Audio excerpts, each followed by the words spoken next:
नमस्कार, मी वृषाली पाटील बातमीपत्रात आपलं स्वागत करते। या बातमीपत्रात आढावा घेणार आहोत प्रत्येक जिल्ह्यातल्या घडामोडीचा, अर्थात पाहणार आहोत 36 जिल्हे 72 बातम्या।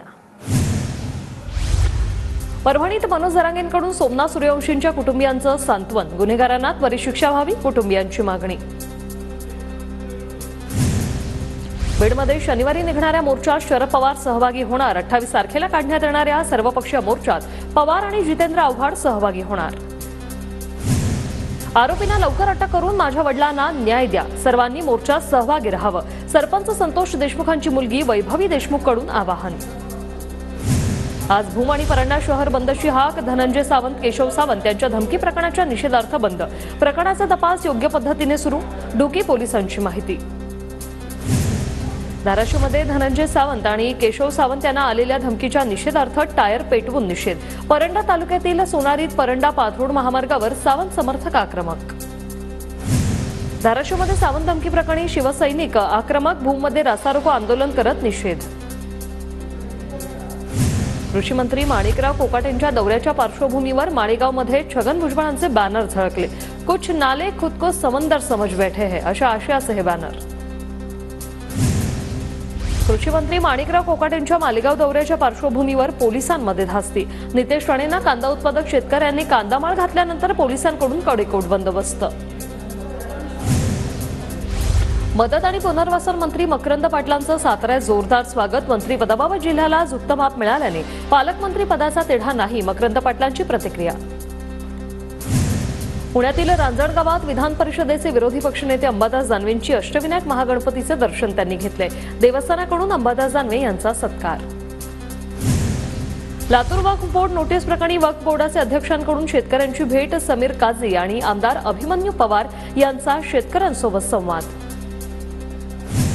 जालना जिल्ह्यात सीसीआयकडून कापूस खरेदीला सुरुवात, आमदार अर्जुन खोतकरांच्या हस्ते सीसीआय केंद्राचं उद्घाटन।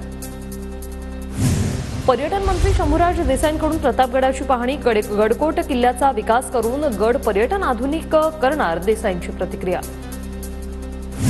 कल्याण पूर्वमधील अल्पवयीन मुलीचे अपहरण करून अत्याचार आणि हत्या प्रकरणी आरोपीला अटक, विशाल गवळी नावाचा आरोपी दाढी काढून वेषांतर करून तिसऱ्या पत्नीच्या मूळ गावी जात होता। कल्याण पूर्वेत माजी नगरसेवक महेश गायकवाड आणि स्थानिक नागरिकांच्या तोंडावर काळ्या फिती बांधून मूक मोर्चा, अत्याचार प्रकरणी नागरिक आक्रमक।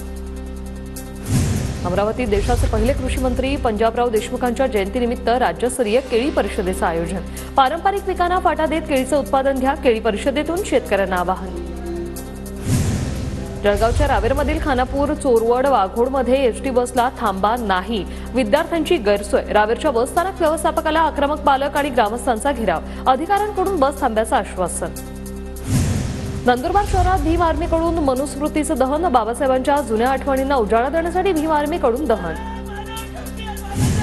अमरावतीत भातुकली मार्गावरील रेल्वे उड्डाण पुलाच्या कामामुळे रस्ता बंद, संतप्त नागरिकांनी रोखली रेल, पर्यायी मार्ग देण्याची मागणी। पंढरपुरातील श्री विठ्ठल रुक्मिणी मंदिराचं जतन आणि संवर्धनाचं काम सुरू, मंदिराच्या मुख्य प्रवेशद्वाराला चांदीने मढवण्याचं काम हाती। अंबाबाई मंदिर विकासासाठी 1400 कोटी मंजूर, मात्र प्रत्यक्ष कामाला सुरुवात नाही, भाविकांमध्ये नाराजी, विकास आराखड्याची अंमलबजावणी करण्याची मागणी। नंदुरबार जिल्ह्यातील 2500 अंगणवाडी सेविका भत्त्यापासून वंचित, शासनाने हक्काचे मानधन त्वरित द्यावं, अंगणवाडी सेविकांची ही मागणी। नागपुरात सकाळपासून ढगाळ वातावरण, 27 आणि 28 डिसेंबरला पश्चिम विदर्भात पावसाचा इशारा, ढगाळ वातावरणामुळे शेती पिकांवर परिणाम होण्याची शक्यता। नाशिक शहरासह जिल्ह्याला 3 दिवसांचा येलो अलर्ट, गारपीटसह पावसाचा हवामान खात्याचा इशारा, रब्बी पिकांना पावसाचा फटका बसण्याची शक्यता।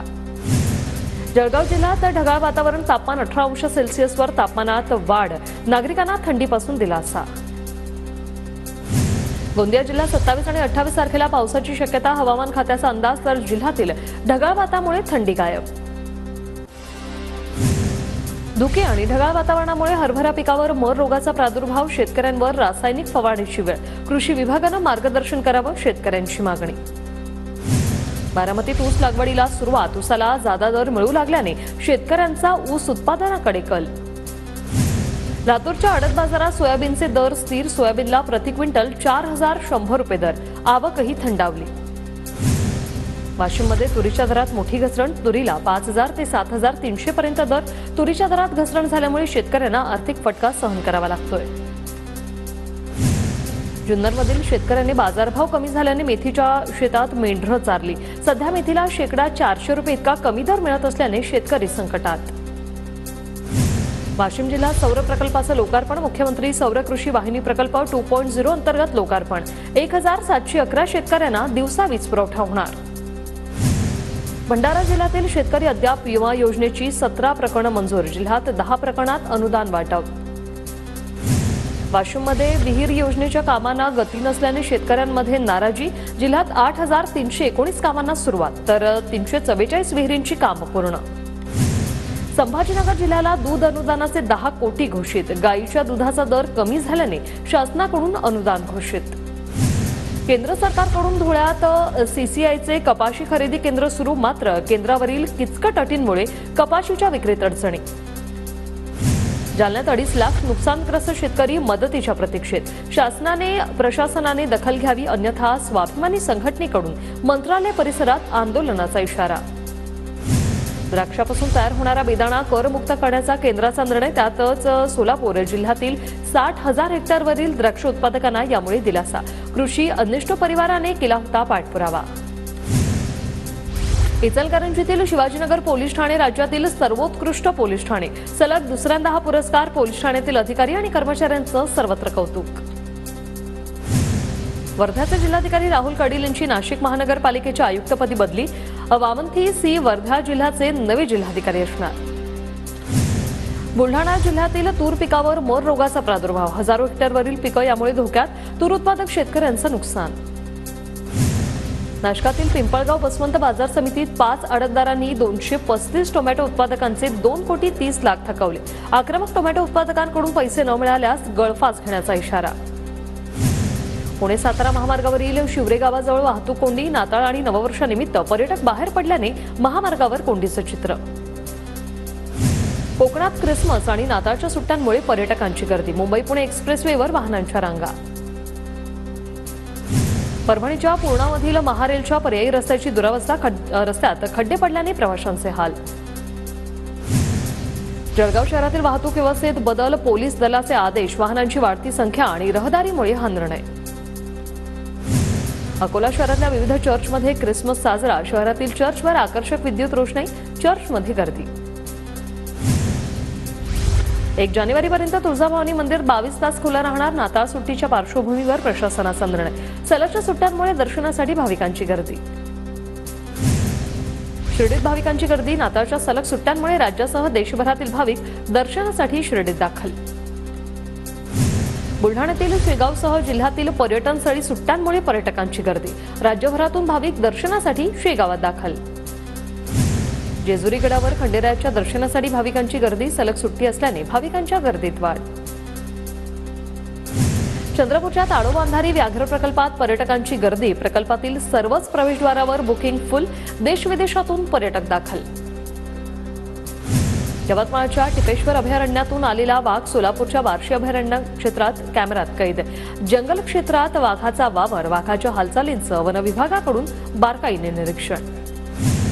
ठाकरे गटाचे आमदार दिलीप सोपल यांचा वनमंत्र्यांना फोन. बार्शीत वाघाचं वास्तव्य आढळून आल्यानंतर सोपल यांचा मदतीसाठी गणेश नाईकांना फोन. वाघाचा बंदोबस्त करून जेरबंद करण्याची मागणी. अमरावतीच्या तिवसामध्ये भव्य किसान बैलगाडा शर्यतीचं आयोजन. 27 ते 30 डिसेंबर दरम्यान बैलगाडा शर्यतीचा थरार रंगणार. महामंडळाकडून नोव्हेंबर महिन्याचे आगाराचे उत्पन्न जाहीर. वाशिम जिल्ह्यातील 3 आगार नफ्यात. वाशिम, रिसोड आणि मंगळूरपीरचे आगार नफ्यात. पुणे विद्यापीठात मराठी भाषा भवनाची दुरावस्था. ठाकरे गटाचा आरोप. ठाकरे गट मराठी भाषा भवनाची पाहणी करणार. संभाजीनगर जिल्ह्यातील क्रीडा विभागातील घोटाळा प्रकरण. घोटाळ्यातील अधिकाऱ्यांची ईडीमार्फत चौकशी करावी. महेश इंदापुरे यांची मागणी. नाशिकच्या नांदगाव बाजार समितीत शेतमाल विकल्यानंतर 2 तासातच शेतकऱ्यांना मिळतात रोख पैसे. नाशिक जिल्ह्यातील पहिलाच उपक्रम. यवतमाळमध्ये 500 रुपयांचे स्टॅम्प उपलब्ध नसल्याने 100 रुपयांचे स्टॅम्प पूर्ववत करण्याची मागणी. 500 रुपयांच्या स्टॅम्पमुळे सर्वसामान्यांना फटका. जालन्यात सलग दुसऱ्या दिवशी 680 किलो प्लास्टिक जप्त. महापालिकेची धडक कारवाई. 90,000 मुद्देमाल जप्त, तर दुकानदाराकडून 5,000 दंड वसूल. शेतकऱ्यांच्या 2.5 कोटींच्या मोबदल्यासाठी मृद आणि जलसंधारण कार्यालयावर जप्ती. यवतमाळ जिल्ह्यातील केळापूर तालुक्यातील घटना. टेबल खुर्च्या संगणकांसह 2.25 लाखांचं साहित्यही जप्त. नाशिक विभागात यावर्षी 200 लाचखोर जाळ्यात. लाचलुचपत प्रतिबंधक विभागाकडून 144 सापळे. अहिल्यानगर, धुळे, जळगाव, नाशिक आणि नंदुरबार जिल्ह्यांचा यात सहभाग.